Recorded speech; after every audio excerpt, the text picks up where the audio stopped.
Well, it's Pride Month, so I think we should talk about something Pride-related. In this case, let's talk about Harvey Milk. You know who he is. He was the first openly gay man to ever hold a public office. In this case, he was part of the San Francisco Board of Supervisors. Do you know he was also an actor at one point?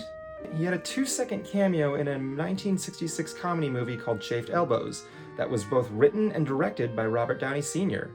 I tried watching the movie to see if I could find him. He's supposed to be playing a cop, but on IMDb he's listed as this guy called Reggie the Prisoner. It's kind of hard to find. If you want to take a look at the movie, it's on YouTube.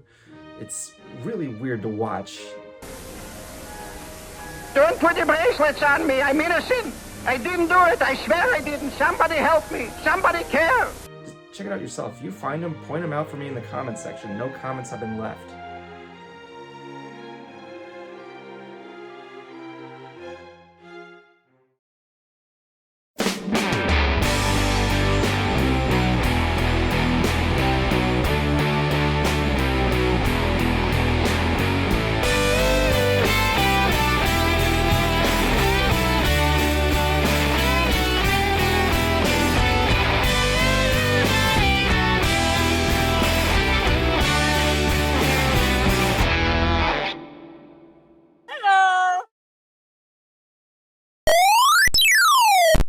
Hello, I'm the Nostalgia Critic, where I remember it so you don't have to.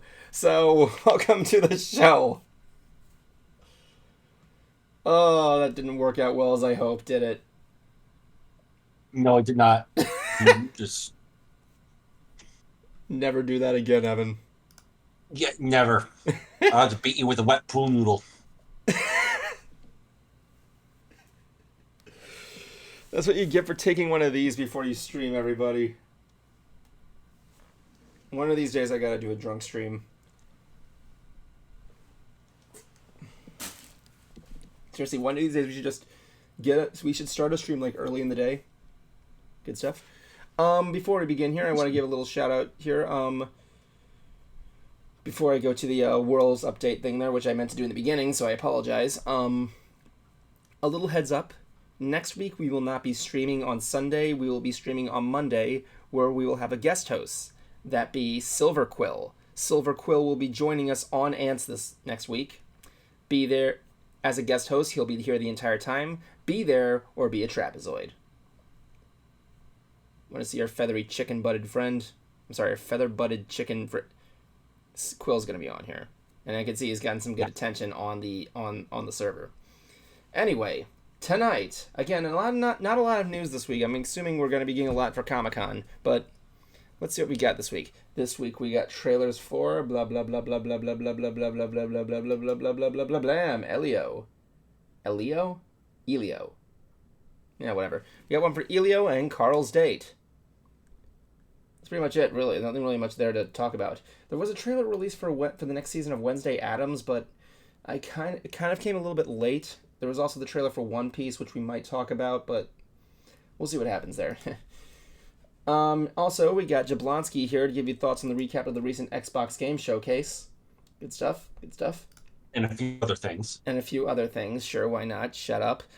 We got merch from Cruiser and his thoughts on our documentary he saw about American Gladiator. And other things like that. All that more tonight on another nerdy episode of Another Nerdy Talk Show. We'll be right back. Hello everybody, welcome back to this week's Countdown to Whirl. So we got a lot done this week. The longest scene in the scene that I have is almost done. I just gotta make one more effect, like a teleport effect. And it should be done. I'm hoping to get that done tomorrow. I got a lot of shit happening right now. Me and Annette are working on a new website and shit like that. So yeah, good stuff. I worked on a couple of backgrounds. That was fun. And yeah, it was good. It was good stuff. Hold on. I'll be back. I love you. I'm sorry. I'll be right back. I can't do this stream without more. You see, ladies and gentlemen, this is what happens when you become an alcoholic. There we go. I'm back. I feel in that kind of mood tonight, so there we go. Yeah. Man can't live without his booze. I'm sorry, I didn't have my headphones on. What was that? You're awesome, Evan. You're awesome, too. What did you really say? Just how awesome you are as a friend. No, you didn't. Of So I course was. it did. So I was posting links to the show tonight, right? And as you know, you can see I got my screen share on, right? Yes. So the Shade Says Yo's YouTube page, I have Cat Icarus as one of my favorite things I follow on Facebook. And he posted something right before the show that I want to take a look at. That, oh, Nikki Rocks is here. I love you, Nikki. But like, he posted this video and I wanted to show this to you out loud. So I'm going to the screen share right here, just for you guys to see. If you go on Google right now and type in Katamari, or just Katamari for now. I think you can tell anything there. So you see this page, right? Yeah. So if you click the Katamari here, watch what happens. You can control the Katamari and collect the results. Kind of cool. I like that. And now for the suit of it, Jablonski will sing the Katamari theme song. Go.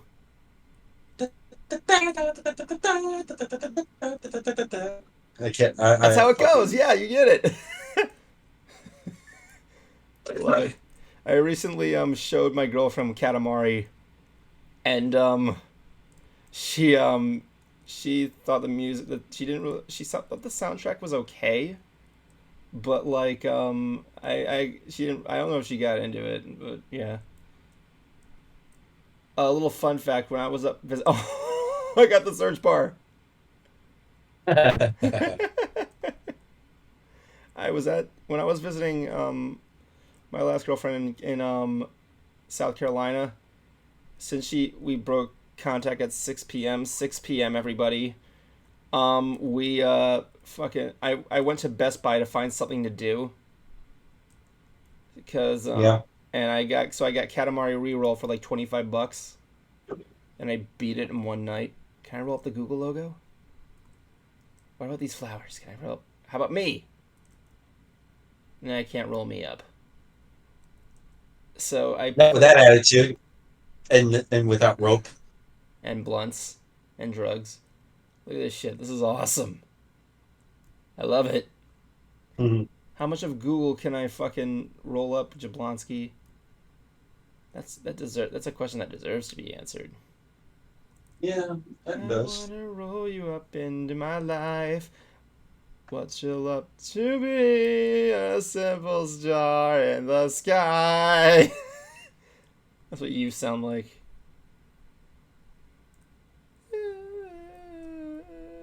So I found out. I found out something. What did you find out? Someone actually. So there's a new band that was popping up. Let's pull the name up real quick. Was it Kid But Leroy? they actually did. But they actually did a cover of Umbop from Hanson. Oh my God. It's called Busted. They did it with Hanson. It's called Umbop 2.0. Umbop. Essentially a rock cover. Oh my God, those things just fell off. What the fuck? But that's cool. Go on. Tell me about it. Tell me more about your... It's actually really, really... It was kind of cool, really. Huh. And... I want to roll up Nintendo. I can't roll up Nintendo. And also... I'm stuck. Well, he's putzing around with that. I'm stuck. Apparently, you're fine. Apparently, Demon Slayer took over Times Square Really did it as promotion for the finale that came out today. It was so popular that apparently it crashed Crunchyroll. Wow. Nikki Rocks, don't be sad. I love you. But yeah, what do you mean it crushed Crunchyroll? Like country. It crashed the entire site. I mean, kind of like how Ellen DeGeneres crashed Twitter. Yeah. Cool. Like the site wasn't functioning for just about anyone, actually. Really. You don't function like a site. It barely functioned. Period. Imagine if I just came back here and I surprised Cruiser and just like fucking, I was just like full on plastered drunk. Hmm. Nikki, talk to me. I love you.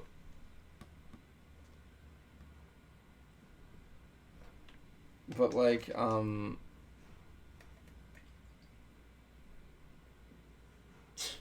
don't know. This is what happened. You need to go to AA, my guy. You go to.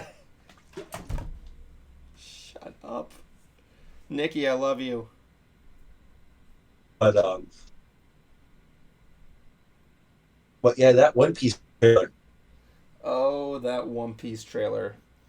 Yeah, it looked okay. The characters look good.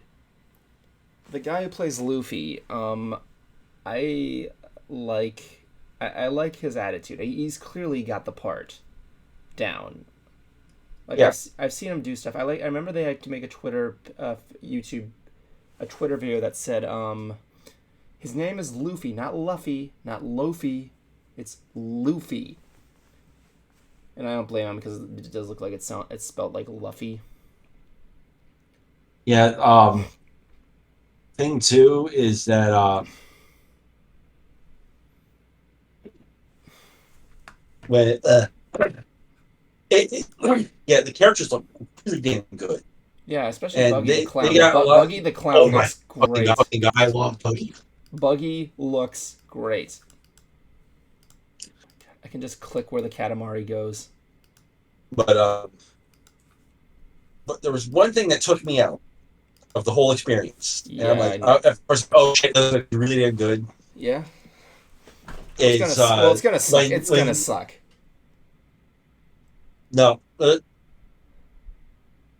kind of going off of what Doug Walker said about this. It looks amazing. It looks really damn good. But remember, Death Note exists. Well, Death Note was The kind of... the Netflix adaptation of Death Note. We don't talk about that on my stream. Let's pretend Death Note... And my point has been proven. But yeah, when Luffy shows the okay, I'm not gonna mark the CGI because it's a CGI show. Not all CGI is gonna be grade A unless you're like Disney. Netflix. It's Netflix. Yeah, you're not Disney where the CGI is okay. But yeah, him saying gamu. It's like, dude, no, it's gum. First of all, you're in the American version, not the Japanese version. And though I will say this, since Oda is part of this whole thing too, Yeah, it might have been his decision for that. okay. That's one of the few things I will say I can't disagree with, Yeah. but I'm going to see how this goes. Mm-hmm. I do like the design for But Usopp too. I like how he looks. Oh, Usopp's really there. Like, actually looks pretty good. I like it. Like that. Yeah, Usopp Sanji looks pretty good. Yeah, all the characters look good. I mean, Nami's orange hair is a little bit. Like, I will give the series this for the Gum pistol. Like I get it. In the show, they announce their moves. I get it. Whatever. It's just awkward. It's even kind of poked fun at.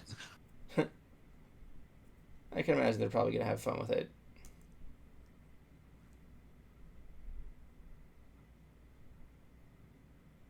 I mean, with Cowboy Bebop, I only saw like the first 2 episodes, and my problem with it, I didn't like what they did to Vicious.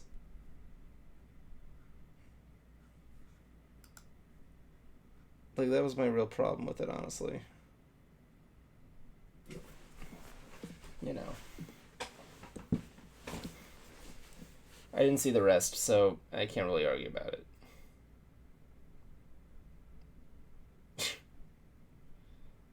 God, I was watching the Star Wars Celebration episode we did, right? Yeah. And I like the fact that you referred to me as my screen name at the time at one point. Oh, yeah. Yeah, I'm sorry, Darth Pants needs to rethink his life's decisions. That's what you said. You said it, not me. Yeah. Darth Pants needs to remake. Darth Pants will be back next year, I promise you kids. #we love Darth Pants. Like, Bleh. Let's talk about the trailers. Yep. Shall we? I said, shall we? Yes, we shall. Okay, here we go. I forgot to add them to the thing. I apologize because, like, I thought they were going to be added automatically, so I apologize. So our first trailer this week is for the trailer for the new Pixar movie, Elio? Elio? Yeah. Elio? Elio. Elio. That's kind of how I do it. Yeah. So Elio is this trailer about this kid who gets abducted by aliens. And I like this trailer. I like how it has like that lifted thing. He also looks like a weird thin version of Steven from Steven Universe. Look at the I put the poster in the Ants chat. Yeah, I've seen it. I've seen the trailer. He looks like Steven from Steven Universe. How it is. Let me see if I can zoom in a little bit more. I gotta go all the way up there, but I gotta like zoom in. You can kind of see it. I like the design of the alien ship too, how it's like made of like fucking crystals or something. There you go. I like how he's got that whole face. Mm-hmm. What's with the sash though? Is he a hall monitor? What the fuck? Yeah, anyway, he gets abducted by aliens. Here's what the thing says. Elio is an underdog with an active imagination and finds himself inadvertently beamed up to a communiverse, I don't know, an interplanetary organization with representatives from galaxies far and wide. Mistakenly identified as Earth's ambassador to the rest of the universe and completely unprepared for that kind of pressure, Elio must form new bonds with eccentric alien life forms, survive a series of formidable trials, and somehow just rediscover who he truly is meant to be. Earth is going on trial, and I can't wait to see how that plays out.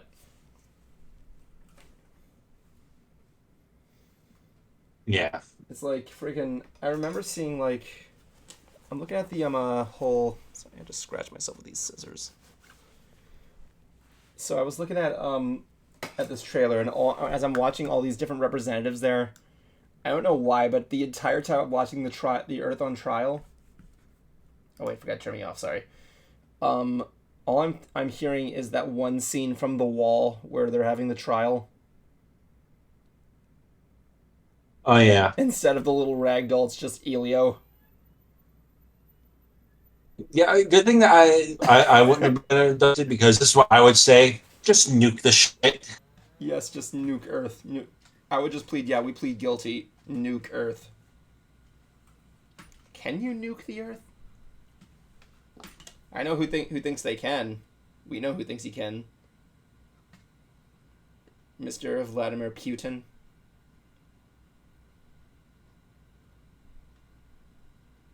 You want to know something I recently learned?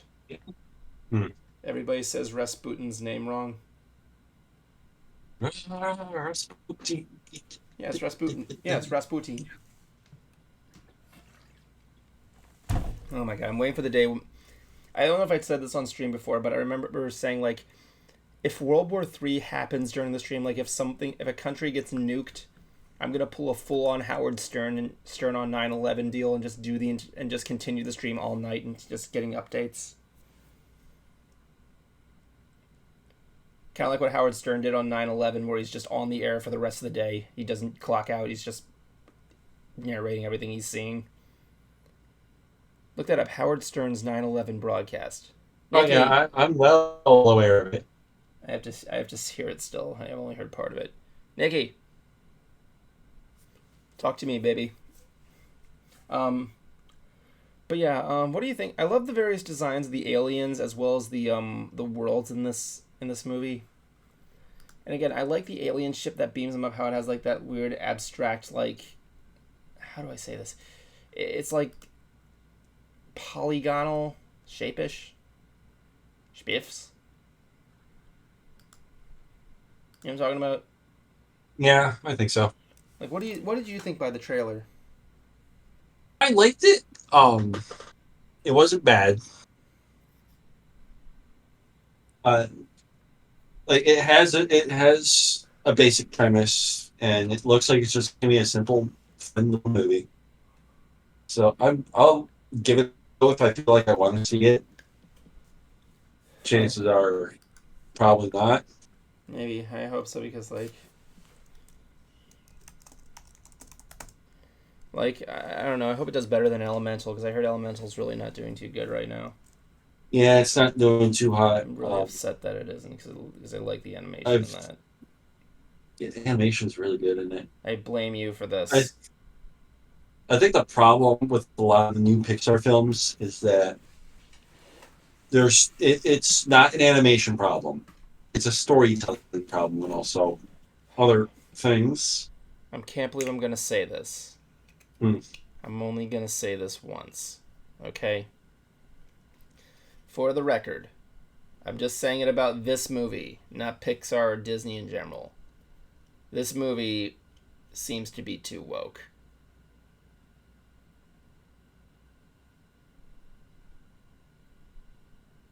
I know. That's why I had this here at the beginning, because I knew I was going to say that, and I was just going to need it. You need an excuse.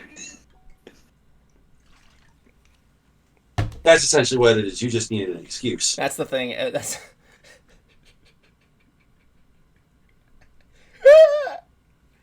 It's like, why did you say that? I was drunk. I am influenced by the liquor. That's what we got to do. I was telling him in the beginning of the stream here. I think I mentioned this. I don't know if it was on air, but I'm saying we should just do an entire stream where we just get fucking blasted all day, and Cruiser's the only sober person. Can't wait to go to Galaxy's Edge with you, by the way. That's what this whole episode's going to be called. Alcohol. Oh, yeah. There's our title for the week. My girlfriend... Oh my god. My girlfriend just sent a comment here. So, do you know how I chose the best girlfriend in the world? I arrive home from work, right, at her place, and she's like, I made you dinner and I got you an entire pack of beer. Oh, that's so sweet. Baby, I don't know how much I could express my love to you. Oh, it's such a cute couple. You're a cute couple. I really want to meet your Dave Straight, my girlfriend and I make a cute fucking couple. She puts up with my shit all the damn time. Yeah, mine does too. But yeah, I gotta meet your girlfriend. What's her name? Clarissa? Not saying it on air. Her name's Clarissa. She likes to explain everything. Because, it's Clarissa explains it all. What did Clarissa even explain? Clarissa explains it all? What's all of what? It all. It's in the title. Yeah, but all of what? Is she talking about all about just all of it? Criminal records? Is she talking about all of those young dudes? She's talking about life itself. What? Why in all the Netflix reboots? Not Netflix, nostalgic 90s reboots. Why haven't we got a reboot of Clarissa Explains It All? Who was the dude with the ladder in that show? I can't remember. What was his name? God damn it! I gotta go to Google now. Who was the ladder dude in Clarissa Explains It All? Sean. The iconic 90s character played by Sean Neal was a fan favorite. Sam, he was the ladder dude. How he just came into her fucking thing. He's like, hey, dude. She's like, hey, Clarissa. And then just goes on. Admit it, he did that ladder. He used that ladder to go into her room in the middle of the night and just fucking look at her when she slept. Dear Lord, I am looking at pictures of Clarissa Explains It All, and it is the most 90s shit I've ever seen. Remember when phones used to be clear? Yeah, when we actually had clear technology. No, literally, it was transparent. I'm waiting for transparent monitors to come by. Apple, get on that shit. Baby, I love you. Alright, so let's go on to the next movie. The next movie is not really a movie, it's a short. This movie involves, I I'm really not so sure about this movie. It's called Carl's Date. And this is not really a thing. It's a short that's supposed to play in front of Elemental. And oh yeah, by the way, Elio comes out on March 1st, 2024. This one's already out. So Carl's Date, here's the plot. Carl Fredrickson reluctantly goes on his first date since his late wife, Ellie's death, but admits having no idea how dating works. I think my face just summed it up right there. But, like... So... Honestly, I don't know about this. This is worth mentioning that this was recorded in 2021 when before the passing of Ed Asner, who plays Carl. Like, I know Carl's a widower, and I know it's healthy to see other people after the passing of your lover, but come on, Ellie was his wife, man. You can't just do that to Carl. You can't just do that to Carl. Like, come on. Right? Right? Yeah. Like, I remember seeing an interview. There was actually I gotta find it real quick. I'm like, what did it say here? I just had to turn off my Why, are you getting naked? I'd rather not say on screen. He's getting naked. I just had to. I'm trying to fix something. Yeah. He's getting naked, everybody. No, I'm not naked. He's naked. At least not fully. I think someone Do you says... want me to be? Sure. Hard Yeah. pass. Anyway, fans are kind of heated up over this idea. Because people are thinking the same thing. Like, really? Why? What about Ellie? He was like the love of his life. Like, one user on Reddit wrote, he doesn't need to go on a date. Better just be friends. He would never do Ellie like that. So, let me see here. Like, I think the creator said there are people who are angry about this completely miss the point of Up's message. And someone in favor of Carl's potential new romance tweeted, Ellie would want Carl to keep living. She had her life with him and her adventure. Carl will always love Ellie, but him finding someone else isn't a betrayal of Ellie whatsoever. It's simply how life is. Yeah. I mean, one of my former companions, and when her mom died, her dad started seeing somebody else, and it was really healthy. So it's kind of hard. Like, you meet your lover in heaven, right? Am I getting too religious? I apologize.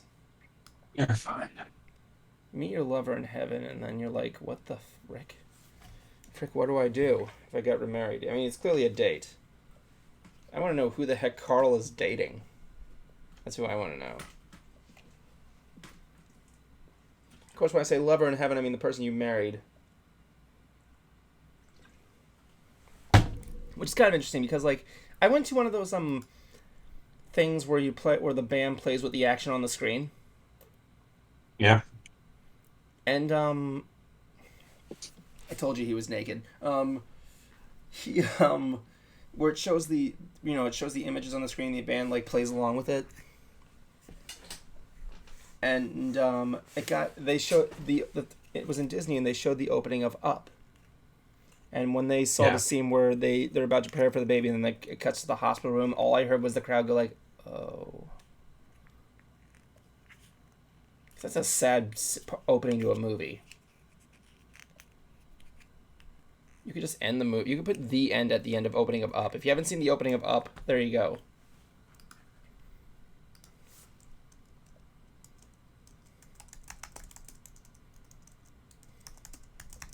Like, if you want to know something that's really funny though? I found this image of I looked up if there's a sequel. If there's a sequel to the movie Up, what do you think it's going to be called? Down. Thank you. And it shows a picture of a POV of an open grave where Russell is crying, Doug is looking sad, and Kevin's just being Kevin, just looking down in this open grave. Hmm. I showed that to my buddy Paul at work, and he thought it was fucking hilarious. Oh my god, I want more Russell. You don't see Russell anymore in Up shorts. You want to know what's really significant about Russell that no one ever notices? He's Asian.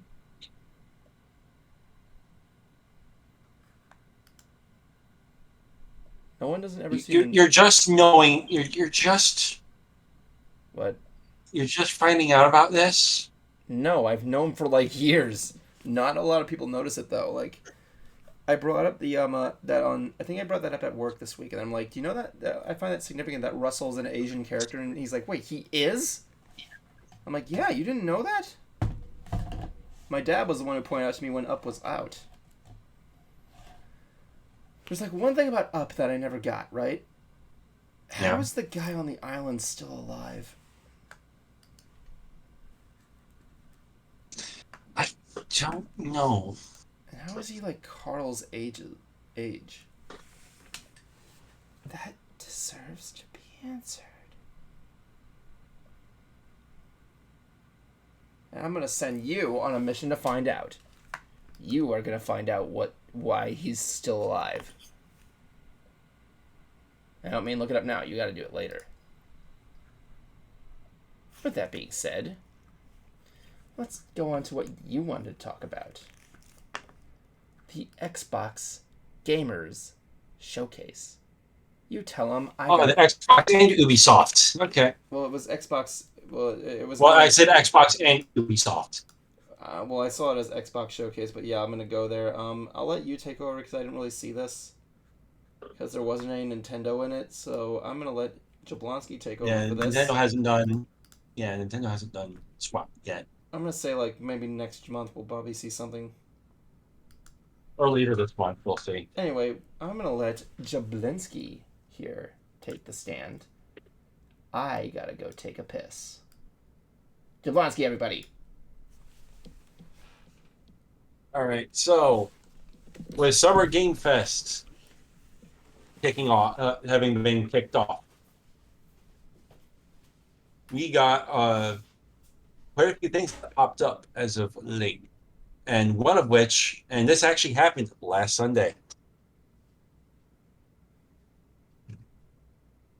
was the Ubisoft was Xbox Showcase and Ubisoft Forward.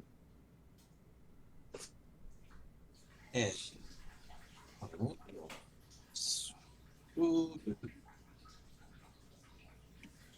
so I'm going to go over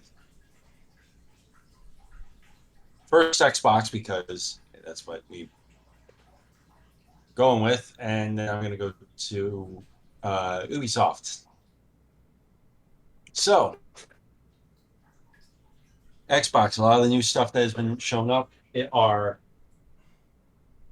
Clockwork Revolution, Avowed, Forza Motorsport. We got a new City Skylines game coming out. Persona 3 Reload, Persona 5 Tactica, Still Wakes the Deep, which is like an underwater exploration game. South of Midnight, which seems to be a cryptid hunting game based in Deep South. Flight Simulator 2024 has a whole bunch of new features for that one.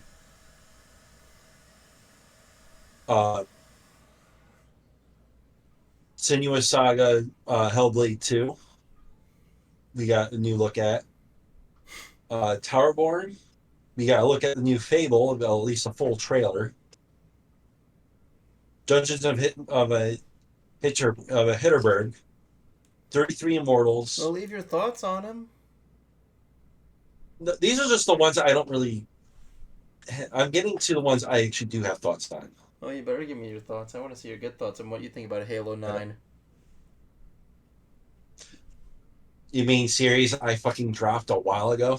No, you didn't. Yes, I did. No. So the two big games on there, Starfield, we actually got a deep dive on, and it looks nice. It's a space explorer with kind of a story behind it. I didn't really care much for that, but it does look good. Not enough for me to hit up a get myself an Xbox, but I can give credit where credit's due.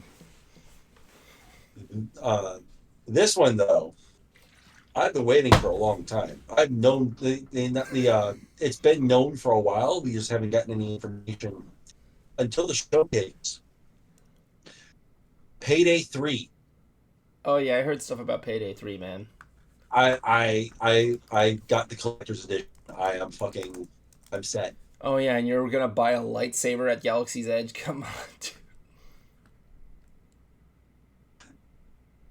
Yeah, though with in my defense with the collector's edition, one actually pretty cheap compared to any others. Well, how much was it? It's like 140 after tax. Oh. For a collector's edition. You. Those things usually run up on like $200-$300. No.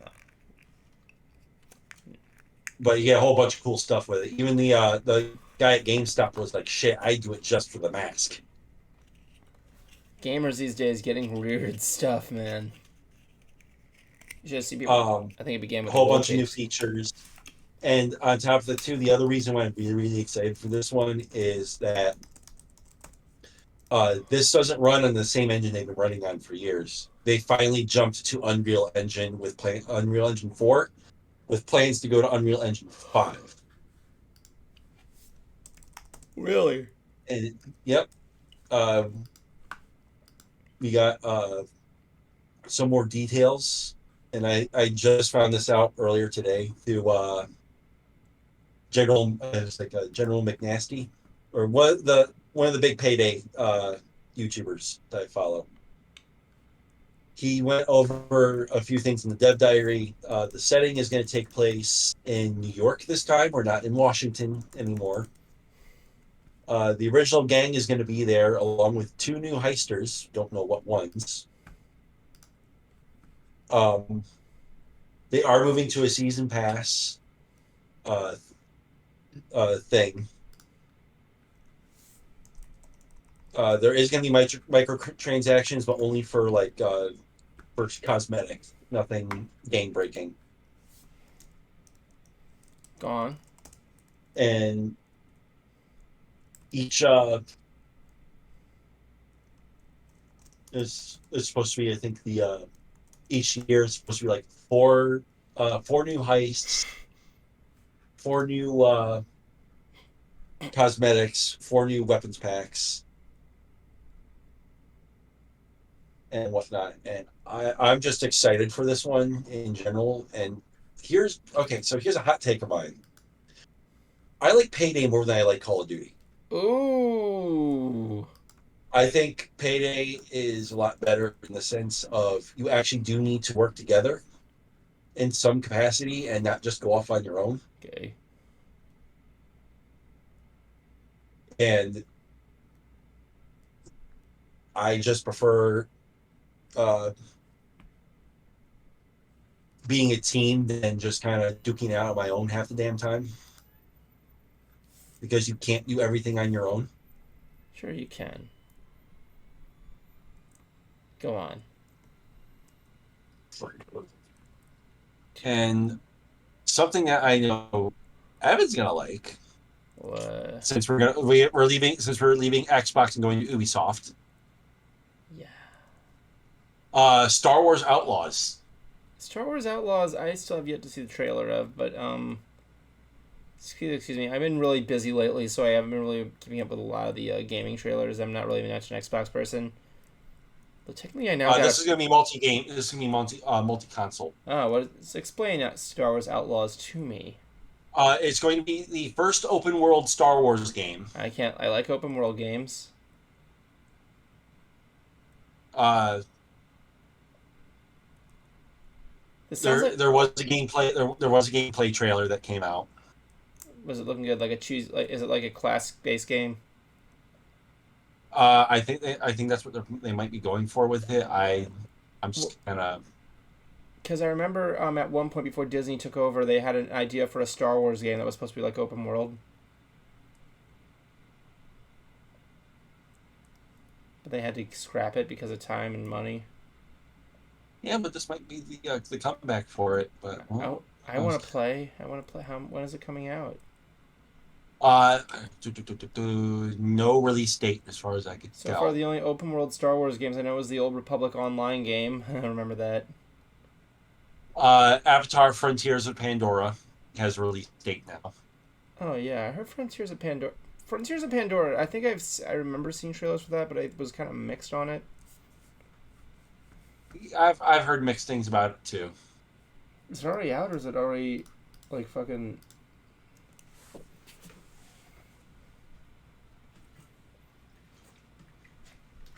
I need to constantly remind myself that my girlfriend has a PS4, so I can technically now play PS4 games.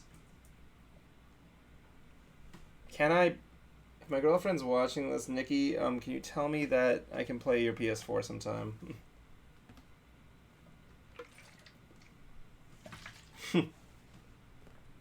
Kami, I need you to tell me I can leave the lookout if I want to. You can leave the lookout if you want to. Bitch, don't tell me what to do!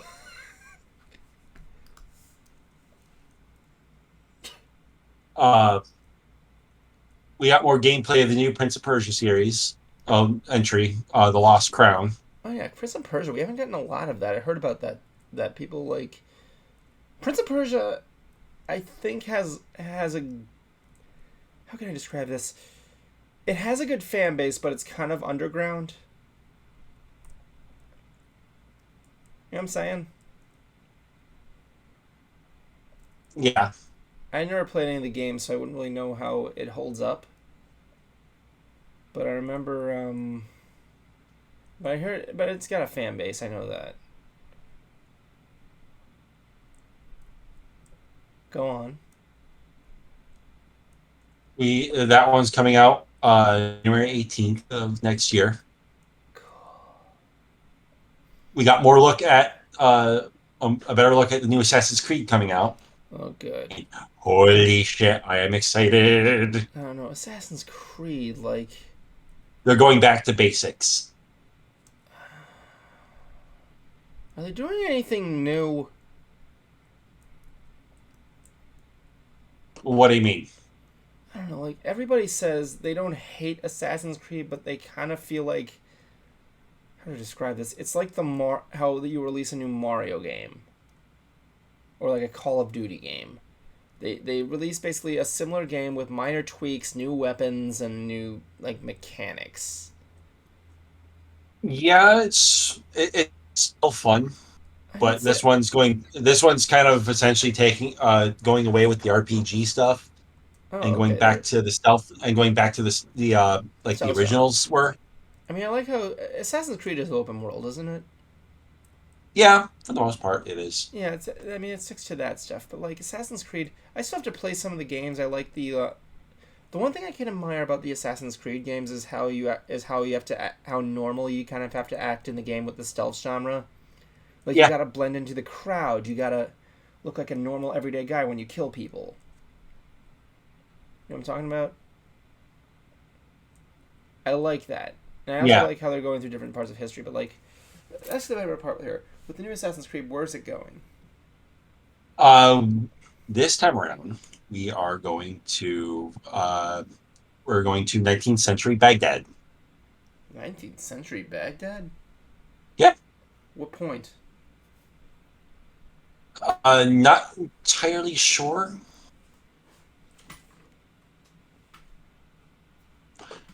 I kind of want to.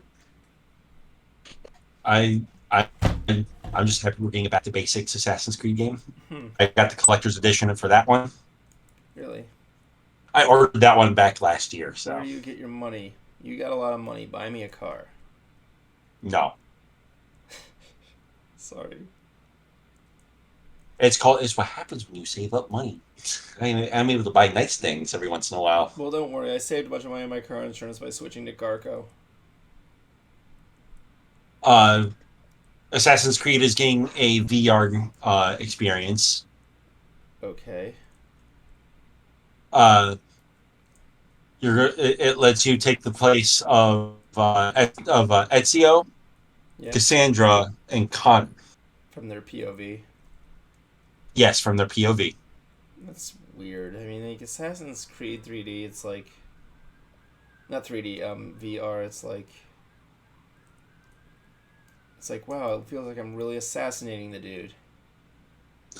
And we are getting okay, so everyone's been at the chomping at the bit for at least an Assassin's Creed game set in Japan. Oh yeah. Kind of got that. You kind of got that with Assassin's Creed codename Jade, which is a mobile game. Cool. You're able to fully customize the appearance of your assassin,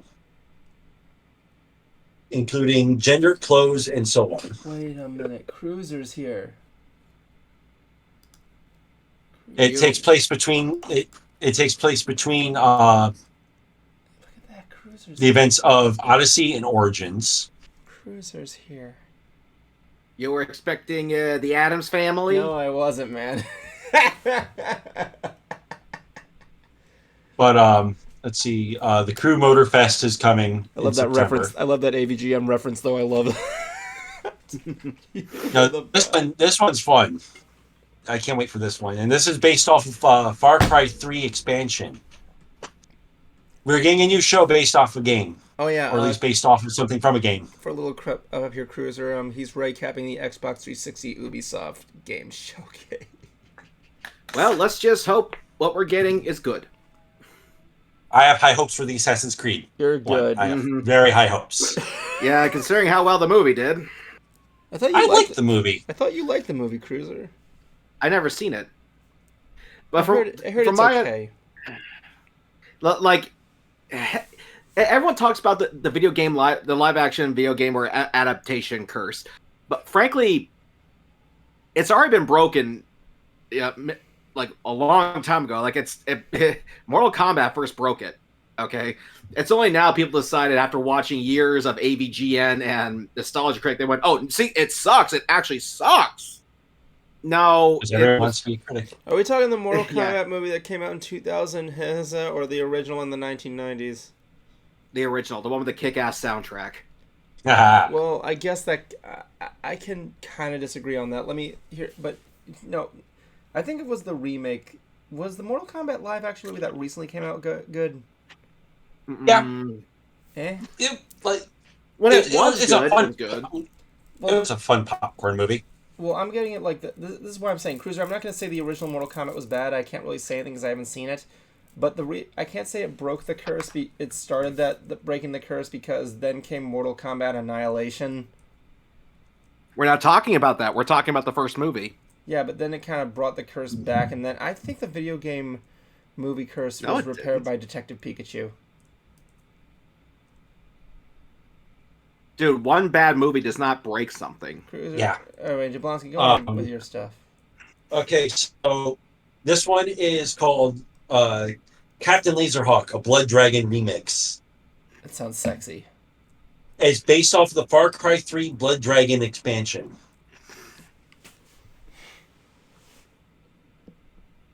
And it looks like by the same people that did the Avatar show. Cool.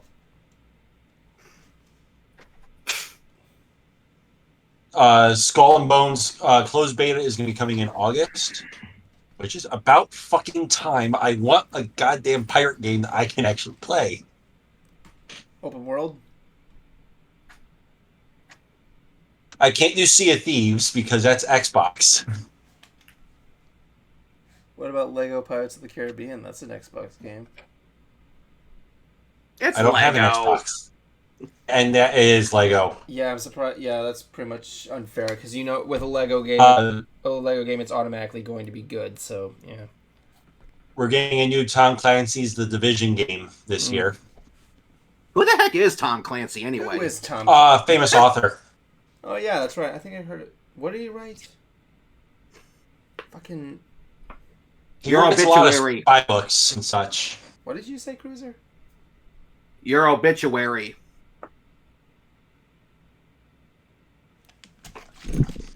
I don't think I'm gonna need that anytime soon. Keep drinking and find out. I will, buddy. The name of the And that pretty much covers those two. So when PlayStation had theirs earlier, like I think it was a couple weeks ago, we had PlayStation's like at the beginning of the month. We just had Xbox and Ubisoft's. Nintendo's is going to be rumored to come around in the next few weeks. Summer, I've been saying this for the past couple of years now. Long live Summer Games Fest is the future of it's the future of these kinds of events. Yep. Can we all agree, like, with E3 dying, we all agree E3 is dying or already dead for the most part. Yeah, Can we just it is dead. They're just shaking the corpse at this point. Essentially, a weekend at Bernie's. Yeah. You got it. That's cute. One of the things I just hope is that Comic-Con in San Diego doesn't die. It shouldn't. I don't see it. I don't see that happening. Because considering it's the convention. Look, I'm just going to be from here. Outside the alcohol where I'm talking here. I went there in 2008. People keep saying San Diego Comic-Con is the nerd convention. I've been there. I can fully 100% confirm that it is the nerd convention. I promise you guys one day we will do another nerdy talk show live at Comic-Con. One day. Come on, Cruiser. You think you could conquer Comic-Con? I don't think I can afford it. You could. Well, it can't be that much. Let me see. How much are Comic-Con tickets? You forgot flight, lodging, food, autographs. Let me see here. Comic-Con tickets? An arm and a leg and half of your first board. I mean, let me see here. Attending the show. San Diego Comic-Con. Badges. Huh. Actually, these aren't so bad prices for individual days. Evan, what part of flight, lodging, food, and autographs? Yeah, dude, I know that, but I know I'm focusing more on admission right now. Okay, that's nothing. You're nothing. No, seriously, like it's one of the things that drives me crazy about people who go to concerts and say they got to have the best seat in the house. Like, trust me, that's the least of your worries. Yeah. Okay. Wait, you got a lot of fees you got to pay for. You got parking, you got food, you got lodging, you got water.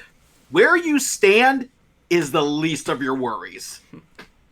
Would you like to go one day? This is a perfect example because I'm planning on going to, depending on the ticket prices, Into the Spider-Verse is doing an orchestra concert. Oh, nice. And I'm planning on going. I'm waiting to see how the ticket prices are. Go. If they're like what my friend says is true, $100, 2 tickets for the balcony. Hold on, time out. I'm sorry to interrupt you, but since we're getting close to Hooked on Harmonics, Cruiser, I want you to talk about your fucking American Gladiator docu-series you were talking about, or documentary you were talking about. Because you're an American Gladiator fan, right? Used to watch it all the time when I was a kid. There was something just about hearing those horns going off that just caught me. The games looked a lot of fun. The one I always wanted to play was Assault. That's where you run from like station to station, trying to hit a target right above the gladiator while he's firing tennis balls at you. Well, that's funny because I have no like experience with the series, and let the record show here. He's not talking about the upcoming Muscles and Mayhem docu-series that's coming to Netflix on June 28th. Yeah, I didn't even know that was coming until Evan told me about it just a few days ago. Are you excited? But yeah, especially what I know now about it, because it seemed like what I saw on ESPN was I'm streaming. Ugh. I swear to God, people call me at the worst times. Anyway, what happens? Go on, man, take it. But anyway, ESPN has this docu-series called 30 for 30, and they did one on American Gladiators. And there's actually two parts to this. The first is about the show and all the drama that it took to put it on, what happened with the creator and the various gladiators. And the second one was about the origins of it. Supposedly, the show was created by this guy named Jon Favreau, who, frankly, looks like... The Jon Favreau? No, not what you're thinking. Oh, okay. I may be pronouncing the name wrong. But the guy who basically the guy... Mandalorian Favreau? Come on. Now, this guy, for one thing, he looks like Elvis Presley. So that tells you one thing. The other is that it originated from Erie, Pennsylvania. Ooh, and I used to live... Yeah, and I used to live right next door to Erie. Basically... it was actually started by this guy named Apache Dan, or Dan Carr. I'm assuming no relation to Bruce. Basically, they want to idolize the blue-collar American worker as a gladiator. People who were construction workers, steel workers, plumbers, just your average Joe as a tough warrior. And they would compete in these such games. And John met these guys and want to actually try to create a show around it, or actually a movie. Well, again, about these average Joes as gladiators saving someone. And then it evolved into the game show that we got today. And I have spoken with one of the gladiators, a guy named Darren McBee, who played Malibu, and he definitely lives up to the name. And one thing I found out, and this will actually explain a little about the docuseries coming to Netflix, is that a lot of people a lot of the gladiators, the original gladiators, did not want to be part of this documentary because they felt like they were mistreated by John. Oh my God. Like, out of all... Yeah. Like, I was looking up American Gladiators, and, like, Malibu was, like, the 5th result. Let me see what he looks... Oh my God. Oh my God, what, though? He looks fucking awesome. Well, believe it or not, he played the warrior in the Dragon Strike board game VHS. I don't know what that is. You saw James Rolfe talk about it in Board James. I need to rewatch it, please. So the only thing that I remember clearly of American Gladiators was I had the NES game. Really, there was an NES. An NES game. Yeah, and I played the ever living shit out of it. Yeah, and Darren McBee, again Malibu, he was also Motaro in Mortal Kombat Annihilation. I'm so sorry. And he gets residuals to this day for it. Nice. And nice. Yeah, it's become one of those so bad it's good movies. And he told me that there was what happened with the movie was they got a guy who never directed a movie before. He was just a director of photography. He was told to make this movie. There was a lot of script that was taken out that actually had a lot of character development, a lot of backstory, and for whatever reason that got taken out. So you have an inexperienced director who has to direct a feature. You have, for whatever reason, stuff removed from the script and budget issues, which resulted in the film that we got today. But again, because of the way John treated some of the gladiators, like, for example, these guys only got paid $25,000 a year to do the show. And if they got injured, they would have to pay for the expenses. Really? That must have been like a lot of money Yeah. with stuff like. And they did not make any money off merchandise. None. Really? And even though Apache Dan came up with this and John took it to Hollywood, he didn't give John any cuts of the money.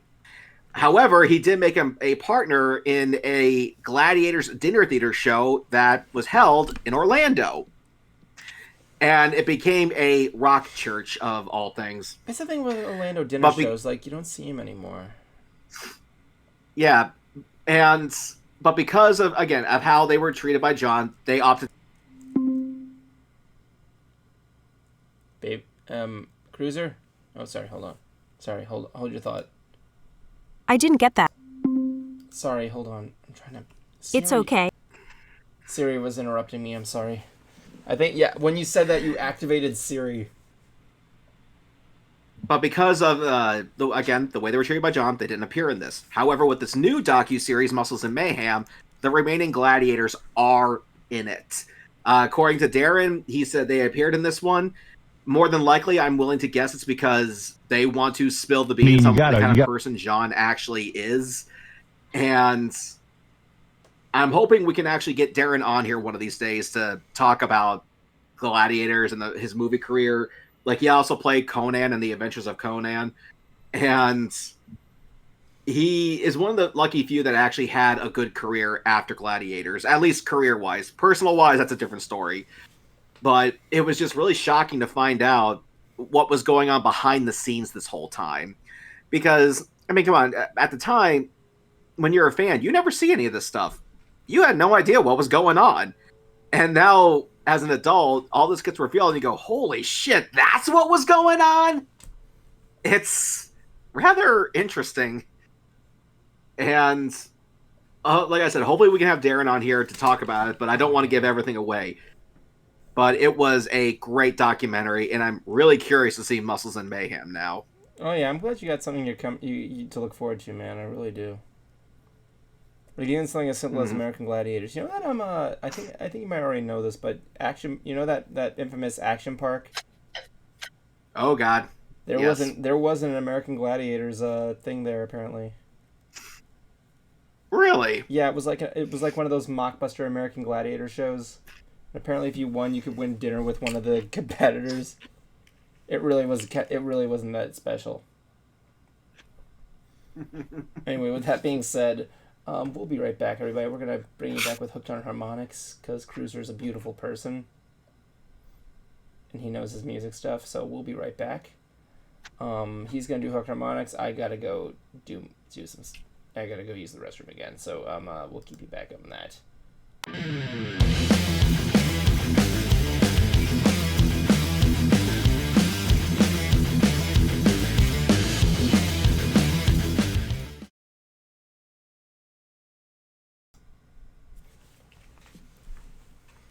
What's going on, Nation? This is the Concert Cruiser, and I am back with a new album, or at least new to me, that I want to talk about. This week, we are talking about Cheville's Niratias. This is their latest album, and this is actually a concept album. You see, that's actually an acronym. It stands for Nothing is Real, and This is All a Simulation. So it's very sci-fi themed. It actually talks about leaving the planet Earth, being on the way to Mars, and has some rather interesting instrumental tracks. And while the instrumental stuff is good, don't get me wrong, my problem is that they made it its own track. So you have tracks that are like maybe a minute long.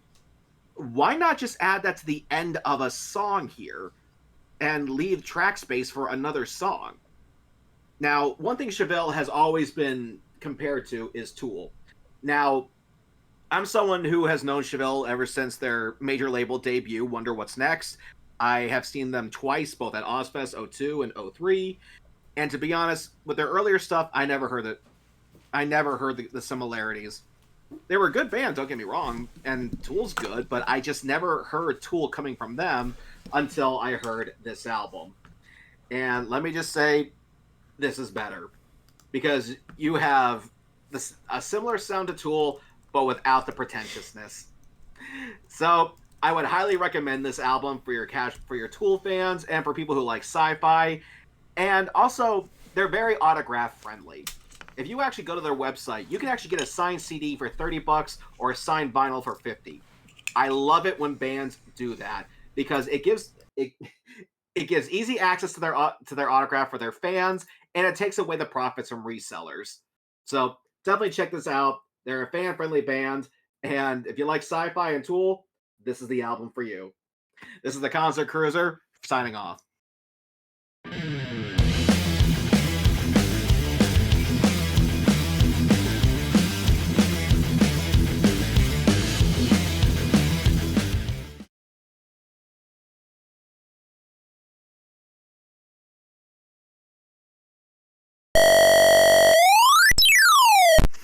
Okay, for the record, I'm not drunk. I'm buzzed. Thank you very much.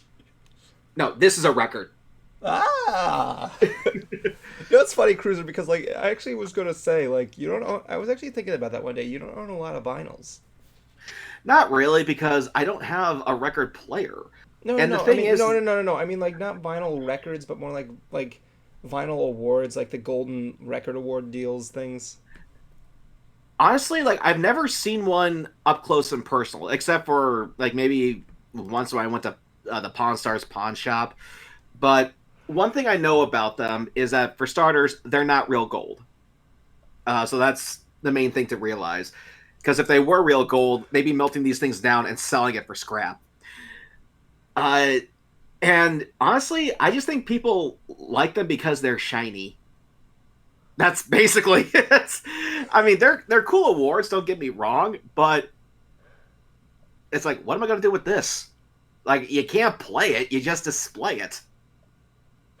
I mean, I don't know. If I ever saw, like, one for I mean, it's supposed to be a plaque. It's not meant to be played, but I know what you're saying. I mean, I don't know. Like, it just... To me, it's an award, and that is something personal for the artist.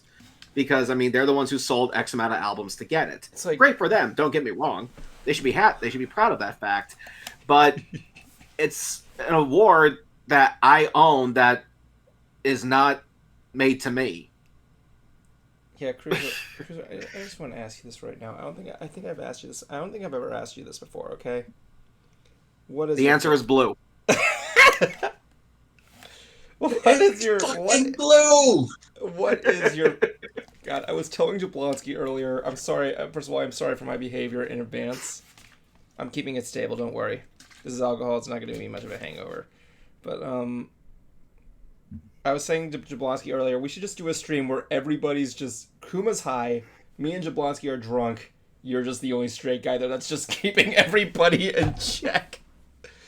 But, I was curious, Cruiser, who is your favorite band of all time? Or do you not like to discuss politics on this show? I'll make an exception this one time. Okay. If I had to pick just one, like you're gonna hold a gun to my head. You have to go with your number one favorite. No, wait, Cruiser, hold on. You know what I'm gonna do? I'm gonna scratch that question. You should make a video on it. Your top 10 favorite bands of all time. You've been the Concert Cruiser for how long have you been the Concert Cruiser right now? Too long. You need to make a video on your top 10 favorite bands. It's overdue. Don't answer the question. Just forget I asked it. Just focus that into a video right now. Korn. Was that the answer?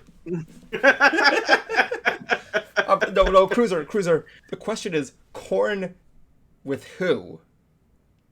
The fuck is that supposed to mean? How many people has Korn collaborated with? I can think of only a few. Like, I know they've done songs with Limp Bizkit, Ice Cube, you know what? Gina Marino from the Deftones. That's another video for you, dude. That's another video for you. The top 10 collaborations Korn has done. That one song they did with Skrillex. Oh yeah, I know they. I haven't heard that song all the way, but yeah. But that's the thing. Narcissistic Heck, Cannibal. you even got a title for it. The top 10 Korn collaboration, and the C for collaboration has to be K. That's how they spell it. So yeah. Yeah. And the R has to be backwards. When you're a member with corn, there's no C. It's just no C's, no Q's. Just Jablonski, what are you doing? Nothing right now. Can we just make it a Just group? letting you just ramble. The stream is Evan. I'm just gonna call it. The stream's gonna be called Evan's Drunk or Buzzed. Well, Evan loves alcohol. well, I got. Yes, we are fully aware of that. However, Evan is buzzed Lightyear. oh, you know what? When I was a wee kid and I went to the horror makeup show at Universal Studios, this is long before any of you guys. Yeah. It gets to the part in the show where they actually have to hook up this high voltage vest to someone to operate Eddie, that wolf character. Yeah. And the guy the special effect guy looks at the assistant and goes like, "Here, you got to put this on. Now you might feel a slight buzz. No, you do it. I'm already buzzed." He goes, "I'm already buzzed." Dude, Cruz, I always said if you were me, you killed the joke. Don't do that. Sorry, you killed the joke. I'm sorry. Go on. No, it's too late.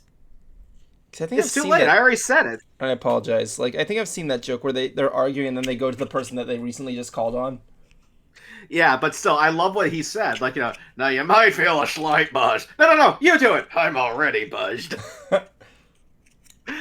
But speaking of that show, I actually got a backstage tour of that attraction. Oh, how long ago? Just a few days ago, actually. Oh, tell us more. Sure. Basically, one of the hosts was someone who was on the Legends of the Hidden Temple reboot, as well as the original. No kidding. Yeah, and after the show, I met up with him, and I was asking him about it, because that is one of my biggest childhood regrets, that I didn't go on a Nickelodeon game show as a kid. Because I want to do Legends of the Hidden Temple. And he was telling me the set for the original was a lot smaller than people think. Like, when you see it on TV, it looks enormous. But in person, not that big. And they had to keep it that way because they had to roll in pieces of the set for, like, the Temple games. And he told me that when they did the reboot, originally they did not plan on telling the story about them being on the original show because they wanted to see if these guys can make it past the first two games. And luckily they did. They made it all the way to the temple. And I did see the reboots, and it was a little lackluster because, for starters, it was held outdoors and it looked like a construction set. It didn't look like a temple. And despite that, despite having 4 minutes on the clock instead of just 3, there was still hardly any winners. And he also told me that when Kurt Fogg would come swinging in on a rope, like you see in the beginning of the show, he didn't come swinging off anything. He actually would run in a circle and then jump up onto the rope because he had nothing to jump off of. And when they had Kurt Fogg make his appearance on the reboots, he was in the temple, and his cameo came off more like that old man who's confused and lost in the woods. It seemed a little demeaning. But he was just telling me about being on the show, and I am waiting for Evan to come back so I can tell him a little bit about the set here. Because, honestly, I had always wanted to be the assistant that gets picked to go up on stage, because I wanted a closer look at this stuff. But turns out they're selective when it comes to picking out their assistant.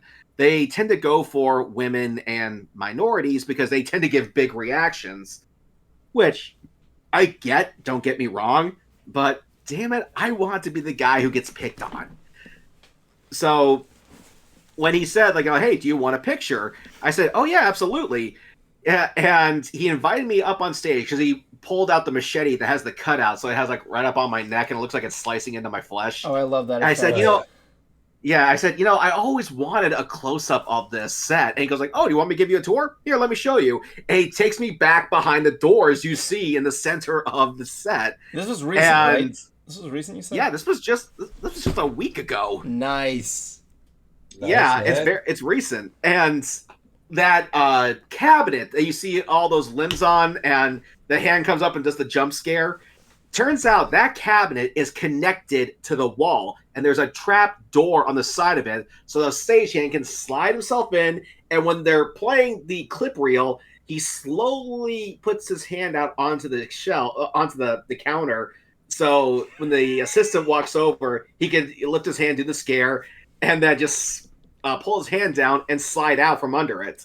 So is he like in front of the cart so that no one can see him come up or something like that?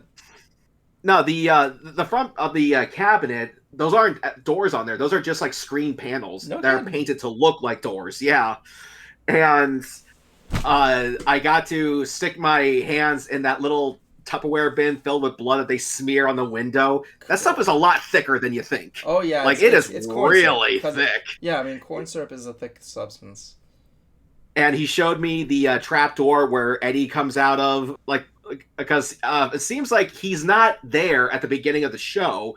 He's there when he has to gets closer to his mark. And that suit is actually in pieces. So if one piece starts to rot away, they can just replace it, rather than replace the entire costume.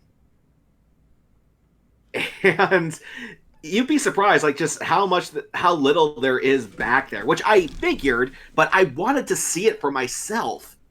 And I was so thrilled to finally get a chance to see this set up close, because it looks exactly like a special effects artist's, kitchen, essentially. Oh, yeah, it's really good stuff there. I mean, like, one thing I liked about the horror makeup show, right? Like, they're clearly meant to scare people, right? But of course, yes. But they're still respectful if they're too scared. Like, one thing is the end where they reveal the motion capture monsters, right? Yeah. And, if they're too scared, they understand they're not going to make the thing jump scare them. They let them go off the stage, and then they just do the whole scare thing when it comes to life. It's a little bummer, but, like, you respect it. You respect it, you know what I'm saying? Well, there's an interesting thing that happened with that. Originally, they would... the monster would jump up while the assistant was still on stage. Oh, yeah. However, they got scared and injured themselves. They, I think, twisted their ankle. So now, because of this, they have to wait for the assistant to get back in their chair and then do the big reveal. Oh, so it's like inevitable at this point. Like, I remember I have witnessed them getting the jump scare. Oh yeah, like you will find people who will, especially kids who will get jump scared, or old ladies who will. But my personal favorite part in the whole show is when they actually reveal the cutaway in the blade, and you hear everyone go, "Oh!" Oh yeah, it's really good stuff. That's actually my favorite part in the show. Horror makeup, dude. Let me put it this way. I think I remember you saying this. If you and me got a job at Universal and did the horror makeup show together, we would be perfect. Absolutely. I would totally be like, yeah, that's latex. This is latex. and there's one thing I always wanted to do. Like, when we pull the assistant up on stage, I want to do something a bit different. I'm going to say, I want to make this a bit interesting. Now, hold your hands out like this. And I'll stand behind the guy and goes like, okay, is there anything in here? Point to the one fist. And then go, is there anything in here? Point to one fist, and then point to the back of the guy's head. So when he says no, there's nothing in there, I'm pointing to his head. But he doesn't notice it, and the crowd laughs. And I just go, they'll tell you later. Yeah, but yeah, the thick blood thing, that's corn syrup. Yeah, it is. I actually am I was actually a killer when I was in film school. I played a killer one time, and I had to stab a guy, right? Mm-hmm. It was it was one of those like art house films where that I was in. It was like it was still photos, right? Mm. And we had to make this room where that's like covered in blood, and that was fun. We just had to slop blood all over the place. It was great, and yeah, the corn syrup stuff is really thick. And yeah, I'm looking at this.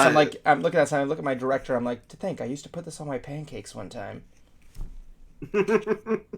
Yeah, it is interesting because, like, you've seen, like, oil that you would just drip in pans for cooking, and you would think it's like that, but no, this thing is like damn near close to gelatin. Oh yeah. Have you seen the show? Have you seen the same? You go to the show every time you go to Universal, right? Oh, of course. Is it just the two dudes, or is there, like, I heard there's a show where, like, there's two girls doing it or something like that? Oh yeah, they swap out hosts because I think what they do is that. Yeah, because I think what they do is that when one show ends, the actors go off to do another show, or maybe they're off to play characters in the costumes, or they're probably just like on break or something like that. So it's a continuing rotation of different actors doing different shows and playing different characters. Yeah, I think Monsters Inc. Laughlord does the same thing. Where they swap out Buddy Boyle for Betty Boyle. Mm-hmm. Yeah, and. So, and occasionally you will get these two women there who are just as good. Okay, they really are. Oh yeah, this show is good. This show's good regardless of who's hosting it, honestly. But one thing I will never forget, again, this was way before you guys, is that I got one of the female hosts. And she comes out pretending like she's stabbed. And she calls over some guy in the front row and goes, I need mouth to mouth. And he backs away. He's too scared. And I just go, I'm single. And everyone looks at me. And she adjusts herself, goes, I need mouth to mouth. And sure enough, I get up and kiss her right on the lips. Do you really do it? You really yes, I did. I actually did it, yeah. I actually kissed her. Hey, she told me to. You got a fucking legend here, and she let you? What was her What was her reaction? I think she was like, way to go, buddy. And then to top it off. Oh, there's more. Yeah. My phone goes off. And my ringtone is the Walking Dead theme. That's a she stops the show. Everyone's looking at me. It's my mother. I answer and go, can you please tell my mother to stop calling? I hold up the phone, and she goes, I made out with your son on stage! This is a Cruiser legendary moment right here. And I go, did you get that? Uh-huh. Yeah. Yeah, they're all giving me the death stare right now. Yeah. I love you too. Bye. Continue. And that host is still there.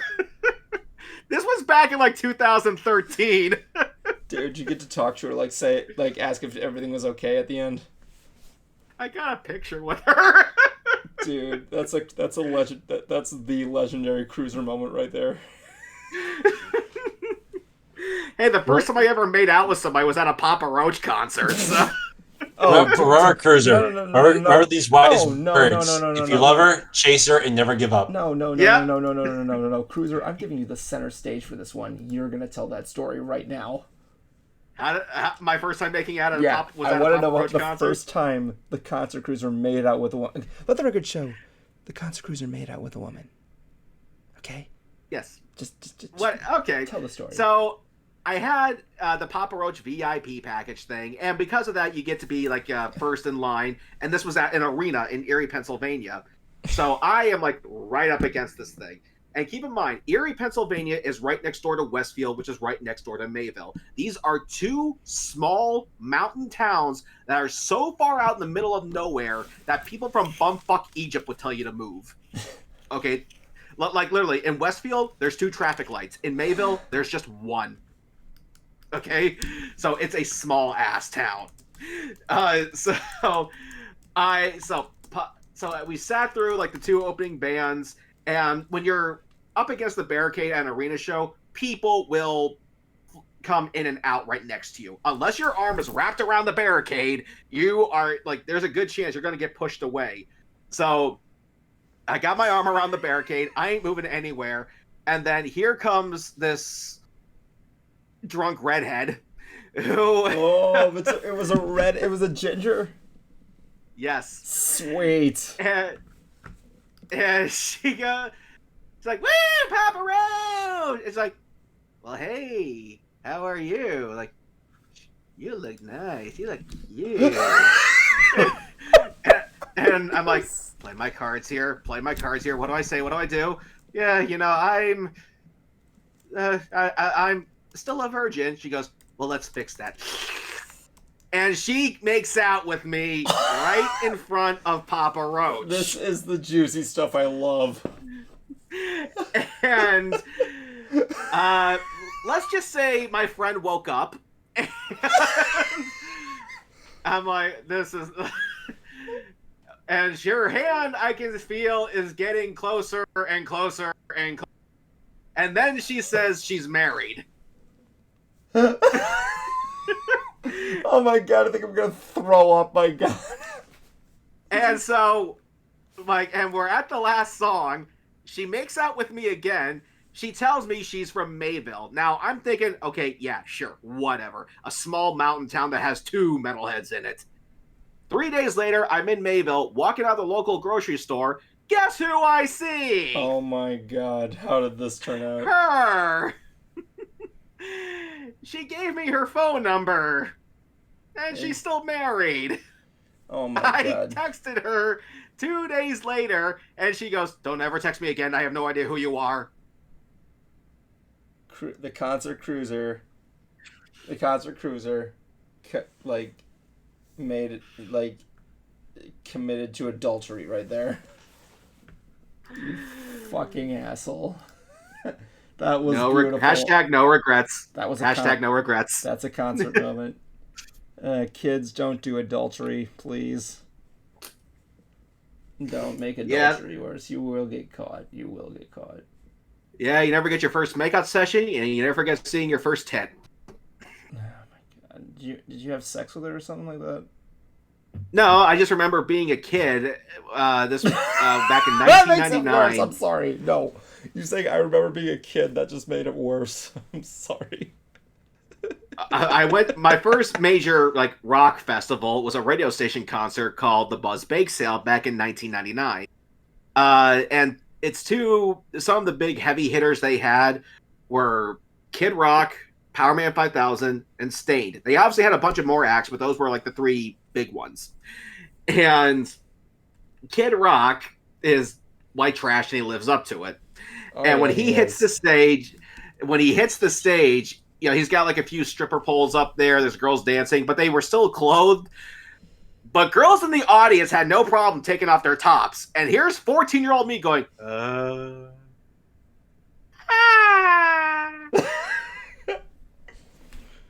What? I missed the concert. That was Cruiser's first reaction to seeing boobs. At least in person. No, you know on cinema, it was Titanic. We need to fucking even this out. Jablonski, since Cruiser told his story, what was your reaction? Tell your story of the first time you saw boobs in real life. Titty. I honestly can't remember. No. You cannot using that excuse. We're gonna talk about it. No, I don't remember. Yeah. Yes, you do. No, I don't. Yes, you do. I legit don't. Cruiser, you use your magic words and use your magic and make it come out of him. Well, I'll tell you what happens when you give somebody a Marilyn Manson photo album at a concert. Yeah, is it over for a leg jump? Let the record show. Well, let the record show when I stepped out earlier. That was me literally dumping the rest of that vodka in my sink drain because I just couldn't do it anymore. I honestly feel like I just couldn't. Why the alcohol abuse, man? No, I know my limits. I looked at if you didn't see me earlier, I was looking at the bottle. I'm like, I can't. I shouldn't be. I need to stop. I literally just. I felt like if I was holding the alcohol bottle, I thought I'm going to make myself worse. I have to stop. So I literally just ran. When I left the room last, I ran to the restroom and dumped the bottle in the sink. And if you guys want proof of this, hold on. I don't know if I can show it, but yeah, I'll show you proof right here.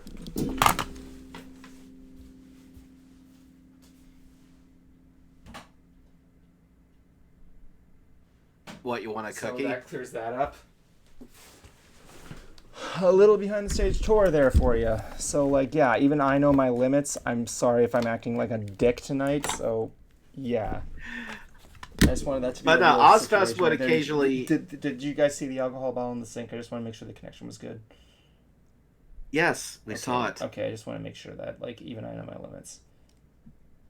But anyway, Ozfest would actually have like little midway games. Cool. Obviously, they're like with innuendo, but one of them was shoot an asshole for $5. Shoot an asshole for $5. Not an actual asshole, just some guy who's a dick. Like basically, they would give you this paintball gun, and you could actually fire at somebody who was wearing a chest plate. But for $10, he would take the chest plate off. And yeah, so they say, shoot an asshole, $5. Shoot an asshole for $5. And I figured, what the hell? It's my first concert. So I paid. I shot the guy up, and I got these little prizes they were handing out. Where did and you one shoot of them him? was let's see, Dick. went for the chest, but then the parts that didn't have the chest plate, like the shoulders. Try to go for one through the helmet. Did you try because shooting him in the dick? why not? Nah, there's some things you just don't do. See, this is Okay, why every man has to have standards. You see, this is why you're the Cartman of our group. Even he couldn't say you don't shoot a guy in the dick, bro. No, you don't. But one of the things I got was this interesting Marilyn Manson photo album. It was a photo shoot from one of his albums, and there's me and my dad, and we're sitting behind these this couple. It was a husband and wife, and they said that their son was a big Marilyn Manson fan, but he couldn't make it to the show. Manson was playing that day, and I show him this photo album I got. It's like, oh, can I have that for my son? I'm like, no. And finally, I said, okay, fine, here. Like, oh, thank you. This is for you. And she flashes me. I don't know whether to feel I don't know whether that was worth it or not. Young me that just went through puberty. Oh God, it was. Okay, let's face it. Okay, we're gonna name the stream "Alcohol and Boobs." Kitty. Liquor and boobs. Liquor and boobs. Okay, well then speaking of boobs, how many more boobs? Liquor and no, boobs. that's gonna be a segment for next week. That's gonna be Cruiser. Just say that over. Just say that over and over to us, silver and gold. Don't go into details, okay? How many boob stories do you have? If you were to make an estimate. 5 or 7, maybe a bit more. Oh, that's going to be a mini-series segment for a monthly mini-series segment. segment. Cruiser's boob stories. Yeah, probably.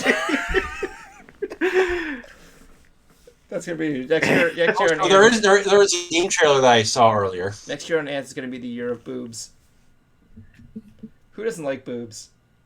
So, like, even women like boobs, okay? Oh, yeah, definitely. Who doesn't like boobs? So, boobs are nice. So apparently there's a new sandbox game coming out this summer. Does it have boobs? Or at some point. It's called Squirrel with a Gun. Scroll with a gum? With a gun? Squirrel with a gun. Oh, I heard about that. They're after game. his nuts. No, I heard about that game. I heard about the game. It's literally your squirrel. It looks so stupid, but fucking hilarious. Okay, and speaking of boobs, now I was talking about the band Coheed and Cambria a few weeks ago and how they actually have a book series that goes with their music, The Amory Wars. So I purchased one of the books, and it came. I'm flipping through. The first page I see is this. Oh wait, dude, no, you can't show that on Twitch. You can't show that on Twitch. There's no nipples. Okay. There's no nipples, so it doesn't count. Yeah. So I see. For some reason. Yeah, the first page I see is a sex scene, and I go, as in polyamory? Aroused. As soon as Cruiser looks at it, he gets a pair of glasses. Let's see, like the texture like the titty texture here seems to be very nice, and if you look really close, you can see a nipple hair. That is common. It does happen with women. Okay, Cartman. There you go. I'm gonna change your name again on Discord Cruiser. No, dude. Yes, I'm No. gonna do it. I'm gonna do it. Dude, I told you a long time ago, don't do this. I genuinely don't like it. I'm gonna do it. My cause of Cruiser Kitty. boobs. The concert boobs are. No. Save it for hentai night. Fine. For hentai night. You know, at some point, we're going to have to do that. No, if I wanted... Okay, I always said... I think I've said this before. If we do hentai night one night, it's going to be the last episode. Because let me tell you, I got something planned for the 200th episode. Like, what We episode, have no idea what it is. Actually, what episode are we on right now? Let's go to ShadedSiteStudios.com. Let me just go to ShadedSiteStudios.com and just do the whole... Are you cuddling your kitty? Yeah, I've been away for like 4 days. They've missed me. Oh yeah, your kitties are cute. Let's go to Shaded Site Studios. Don't imagine that. Let's see. Where are we? Episode 185? Yeah, the last thing we did was Punk. How nice.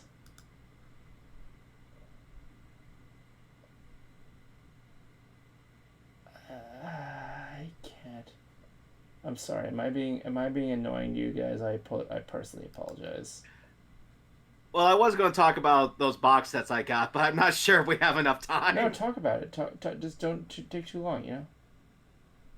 Well, like I said, Coheed and Cambria, they actually have a few box sets. And because my birthday was not too long ago, I bought myself a couple of birthday presents. See, this is called Vaxis Act 1, and it takes place after the Amory Wars. And I decided it was meant to be part of a 5-part series, and 2 have been released. So, I decided to get these things. Now, first of all, it comes this very nice box. I like that. But the attention to detail here is fantastic. See, the first thing you got was this card. And this card got you into Coheed and Cambria concerts early, like before everyone else did. So that was one bonus you got. Now, unfortunately, though, it's expired. Can't use it. You got this file form here that was signed by the band. You got this poster, and God, I love the artwork in this thing. Like, this looks more Star Wars than current Star Wars. And it is massive. This thing is big. I gotta get this thing signed now, just so I can frame it. It looks beautiful. And then, the next thing you got was the book itself. The book actually has the CDs in the back. I like that. That's pretty cool. You have the CD itself, and then a collection of demos. Epic. And the book isn't some lyric sheet. This is the actual storybook. And again, the artwork just looks beautiful in this thing. Yeah. Like, I want to read this thing now, but I gotta get through the first. But then you have the cool thing here. It came with a mask that one of the characters wears in the story. Oh, that looks It nice. says, "Call your mother" on it. Yes. So, let's go ahead and put this thing out.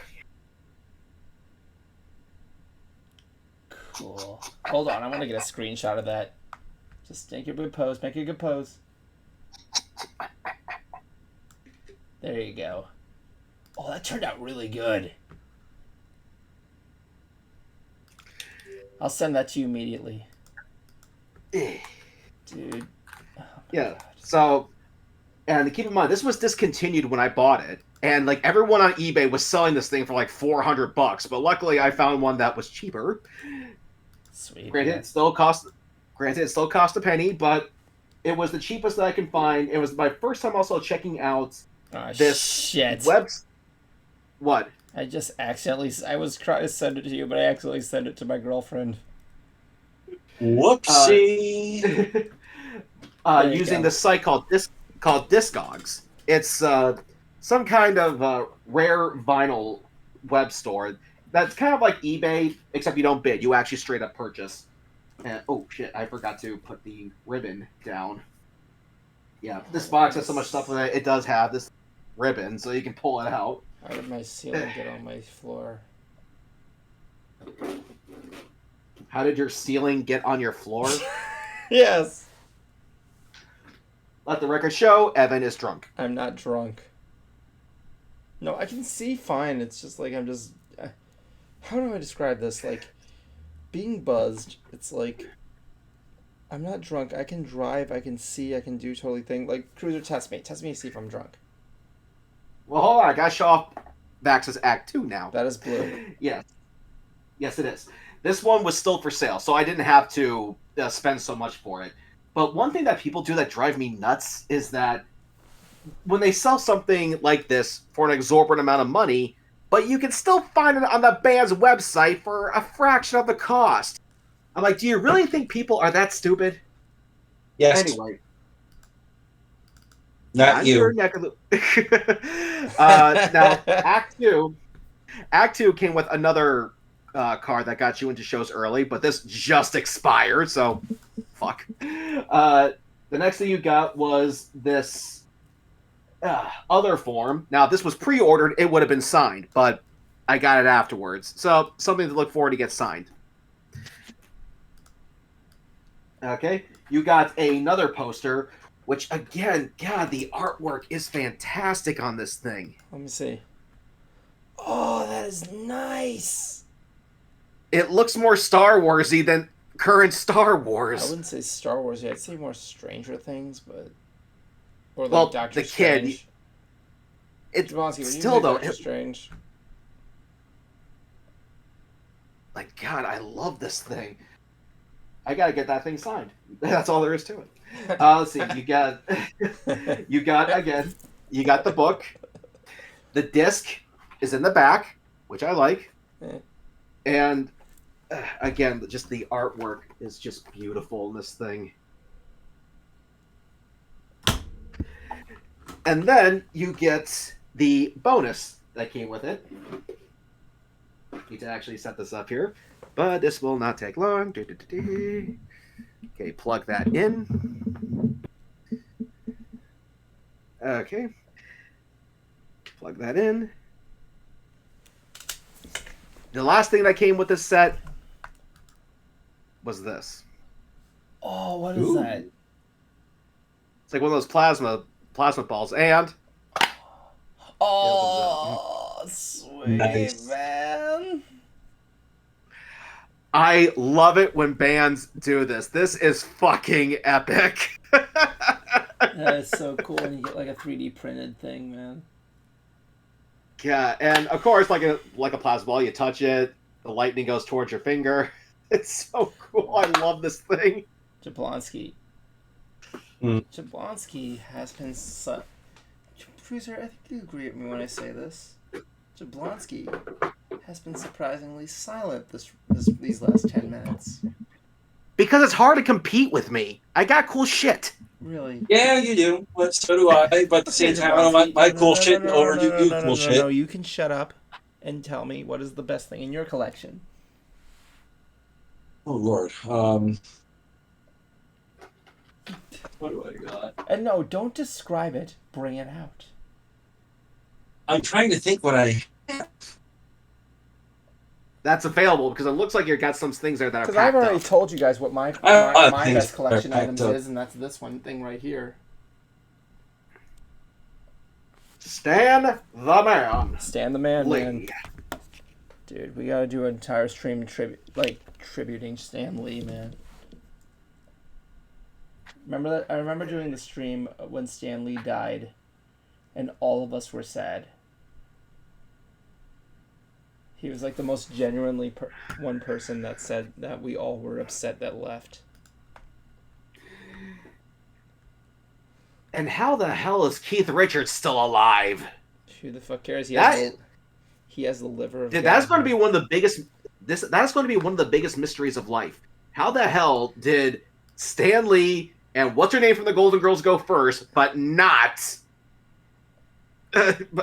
but not Keith Richards, the man who looks like the Grim Reaper already. It's kind of sad because we'll never get that Courage the Cowardly Dog reboot where Betty White plays Muriel and friggin' Clint Eastwood plays Eustace. Oh, you know, the voice of Courage was at MegaCon this past year. You know that, right? Yeah, he was right next to Ahsoka. He was a good dude, man. He was really projecting. Mm-hmm. But yeah, those were the box sets here from Coheed and Cambry. Now, I do have book 1 of the Amory Wars. It went hardback, as you should. The album cover is not helping, especially when it's called the Amory Wars. It's like, dude, what is this about? And then I look back and find out that their solar system is called Heaven's Fence. And I went, you mean Heaven's Gate? It's like, where are you going with this? Well, I mean, Heaven's Gate is already technically copyrighted by the cult. Wait a minute, Cruiser, hold on a second. No, we're not done yet. Jablonski has still not shared his best prized possession. His most collectible item. And no, we're not going to do this. Here's what I'm going to do. I'm going to tell you what I'm going to do right now. I'm going to go to the hosting fucking screen, and you're going to take center stage and show it off. You are now full screen, baby. Okay. You want to know what my most favorite my coolest thing is? And yes, I would like to know, and you best not show your middle finger like you usually do. Fine.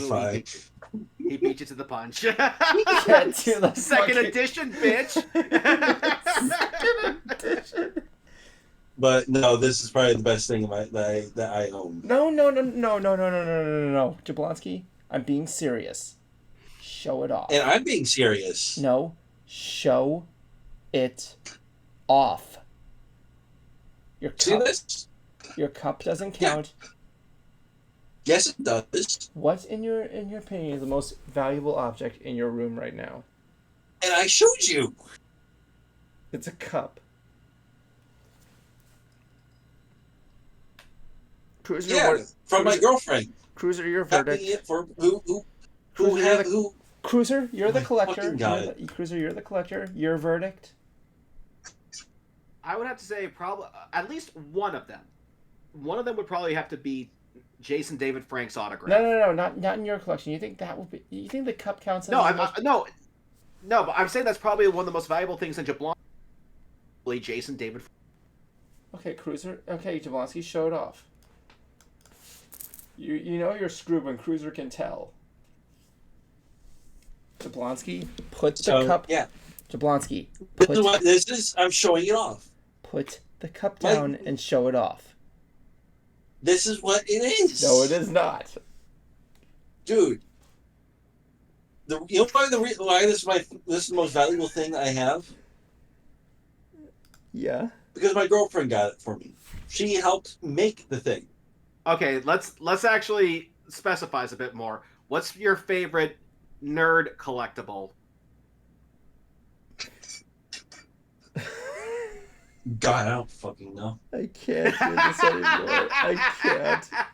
I was giving the easy way. I can't. I just can't do this anymore. I'm sorry. I'm sorry.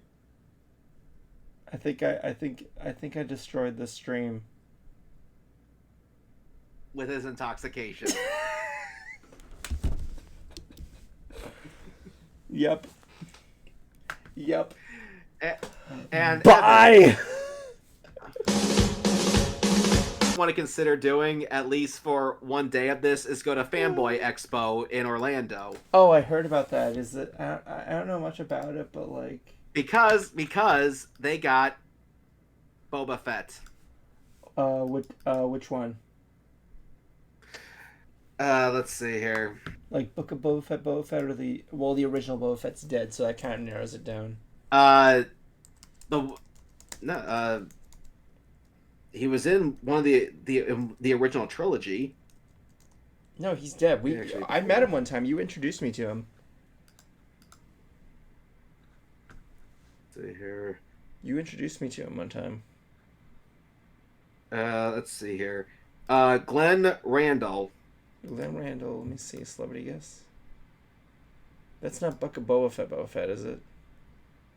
No, but it said that he was in Return of the Jedi. Boba Fett. Oh yeah, he's the one that dies. That's pretty cool. I think I remember you introduced me to the original Boba Fett actor, though. I don't remember that at all. No, but the point is that you have his helmet. Have him sign it. No, I don't have his helmet. Then what helmet did I just see? No, this is this one right here is what you're referring to. That's Book of Boba Fett. That's not the Return of the Jedi Boba Fett. This is Book of Boba Fett. Boba Fett. The Return of the Jedi Boba Fett. That's the one with like more damage and everything. Well, the Emperor will be there. Ian McDiarmid. Oh my god. Are you going? Probably not, because I'll be helping my friend Irving with UltraCon. Really? And that's like right beforehand. Yeah.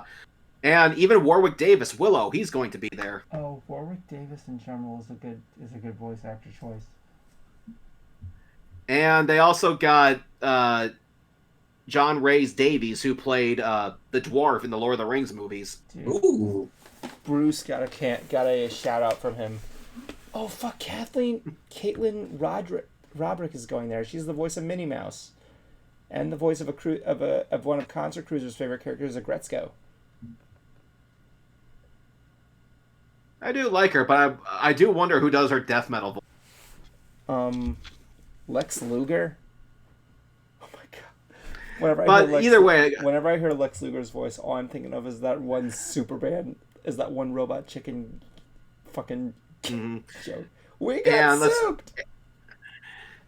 And Spookala in Tampa for this year, they also just announced a new guest. It was the voice of Freddy Fazbear. In the new movie? Oh, nice. No, in the recent Five Nights at Freddy's game. Okay. The more you actually explore the restaurant.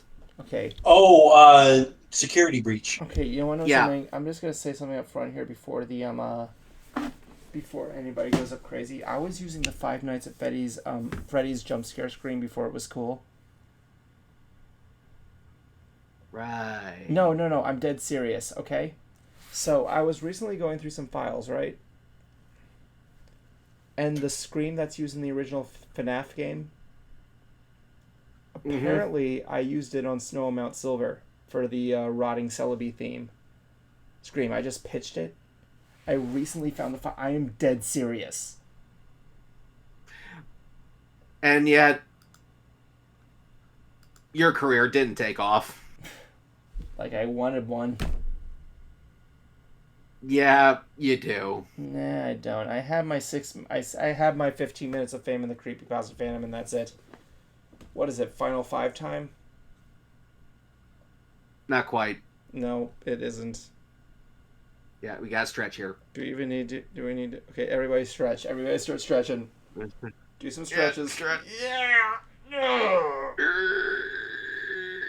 Jablonski, I don't see you stretching there. Okay, now it's 5 minutes 5. Okay, cool.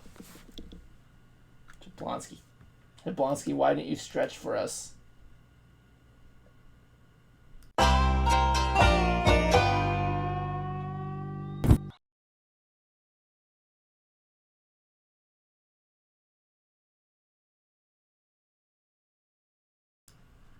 Whoops, I forgot to change the fucking... Let's get that out. Yeah. You know what the final 5 is. I don't care.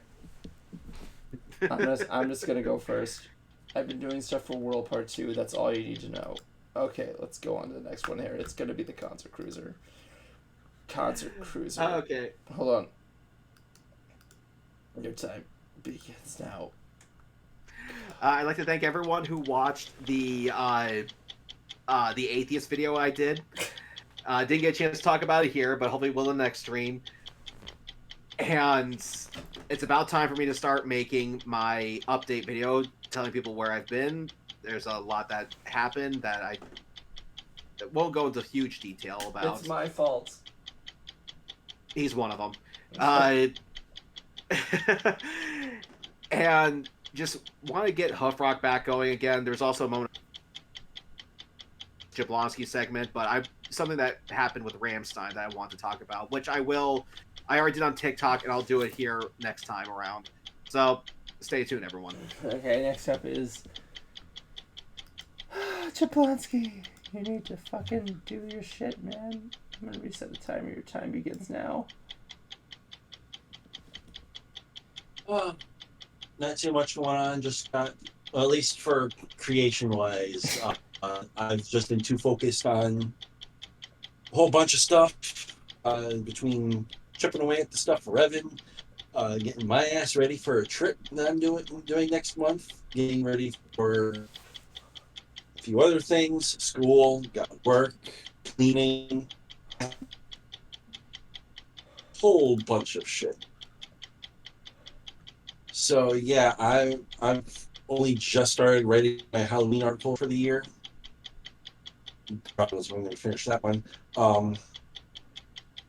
Anyways, yeah, that's really much about it. Remember, kids, drink your motherfucking drugs. They're good for you. It's worth saying you were frozen during that whole time, so that should be it. Again, everybody, I want to thank you for joining our stream tonight.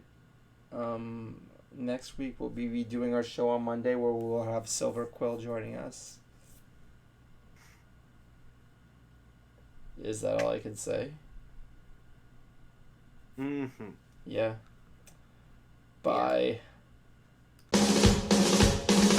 It's the end of the show, so don't blow it. It's the end of the show, so don't blow it.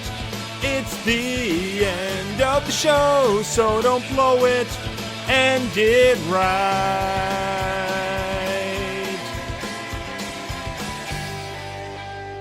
My life is a bacon-wrapped hell on earth.